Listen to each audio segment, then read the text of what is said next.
Taiwan को लेकर चीन का रवैया जग जाहिर है। वो ताइवान को अपना हिस्सा मानता है और यहां पर बलपूर्वक अपने निर्णय थोपने की कोशिश करता है। इस बार चीन ने ताइवान के खिलाफ एक अनोखा एजेंडा रचा, लेकिन यह एजेंडा उस पर ही भारी पड़ गया और ताइवान ने चीन के मुंह पर ऐसा तमाचा मारा कि चीन के होश ठिकाने आ गए हैं। तो चलिए आपको बताते हैं कि आखिरकार किस तरीके से दोनों में पाइनएप्पल वॉर छिड़ी और किस तरीके से ताइवान ने चीन को उसके मुंह के खाने पर मजबूर कर दिया। चीन ताइवान में छिड़ा अनानास वॉर। चीन ने ताइवान से आने वाले अनानास पर लगाया बैन। ताइवान ने चला दी अनानास की आजादी की मुहिम। ताइवान के लोगों ने जमकर की अनानास की खरीदारी। 4 दिन में ही खरीद लिया चीन जितना अनानास।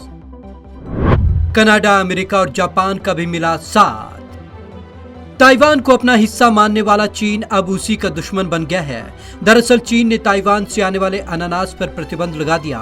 उसने तर्क देते हुए कहा कि इस अनानास में कीड़े पाए गए हैं जो स्वास्थ्य के लिए हानिकारक हैं। ताइवान अनानास का बड़ा उत्पादक है और चीन उससे करीब 70% आयात करता है।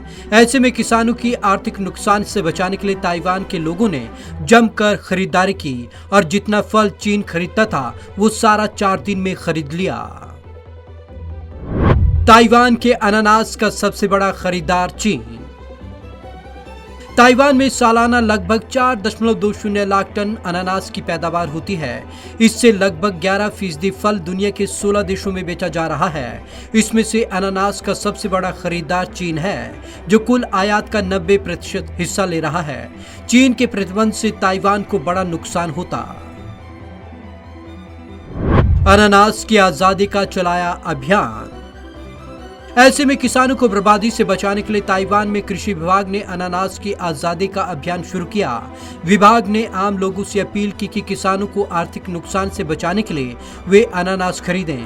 विभाग को 20,000 टन अनानास खरीद की उम्मीद थी।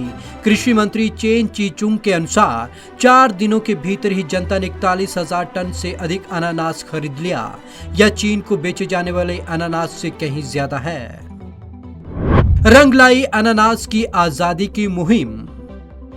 सरकार की अपील के बाद 180 कंपनियों ने 7,187 टन, 19 कंपनियों ने 15,000 टन, शराब बनाने वाली कंपनियों ने 4,500 टन और अन्य खुदरा विक्रेताओं ने 15,000 टन अनानास की खरीद की। उन्होंने कहा कि ताइवान चीन के अलावा अन्य देशों को निर्यात बढ़ाने पर जोर देगा। साल 2020 में चीन को कुल $131 मिलियन का फल निर्यात किया गया, जबकि अन्य देशों को कुल $52 मिलियन का निर्यात किया गया। चीन पर दुष्प्रचार का आरोप। दूसरी ओर ताइवान ने चीन के अनानास में कीट की बात को गलत कहते हुए इसे उनके खिलाफ दुष्प्रचार बताया। एक ट्वीट में ताइवान के विदेश मंत्रालय ने कहा कि उसकी तरफ से भेजे जा रहे 100% फल सख्त निगरानी से गुजरते हैं और बिल्कुल ठीक है। दरअसल अनानास ताइवान की अर्थव्यवस्था का काफी मजबूत आधार है। यहाँ चीनी और चावल के बाद तीसरा उत्पाद अनानास ही है, जो तेजी से निर्यात किया जाता है। यहाँ तक कि अनानास उत्पादन के मामले में दुनिया में सबसे आगे खड़ा देश हवाई भी ताइवान को अपने बड़े प्रतिद्वंदी के तौर पर देखता है। कनाडा, अमेरिका, जापान का मिला साथ। चीन के खिलाफ ताइवान की मुहिम को दुनिया के अन्य देशों का भी साथ मिला। अमेरिका, कनाडा, जापान जैसे देशों ने ताइवान की अनानास बचाओ मुहिम का समर्थन किया। ताइवान में कनाडा व्यापार संगठन ने फेसबुक पेज पर अनानास वाले पिज्जा के साथ अपने पूरे स्टाफ की तस्वीर साझा की। इस संदेश में लिखा गया कि हमें पिज्जा पर अनानास पसंद है, खासतौर पर ताइवानी अनानास। इस पर ताइवान के विदेश मंत्रालय ने भी #freedom pineapple के साथ तस्वीर ट्वीट की। इसी तरह ताइवान में अमेरिका संस्थान ने #real friend real progress और #pineapple solidarity के साथ तस्वीर साझा कर देश की मुहिम को समर्थन दिया। इसके अलावा ताइवान के राजनेता भी खेतों में तस्वीर खिंचवाकर और उन्हें सोशल मीडिया पर साझा कर लोगों से अनानास खरीदने की अपील कर रहे हैं। Bureau report, Punjab Kesari TV, Chandigarh.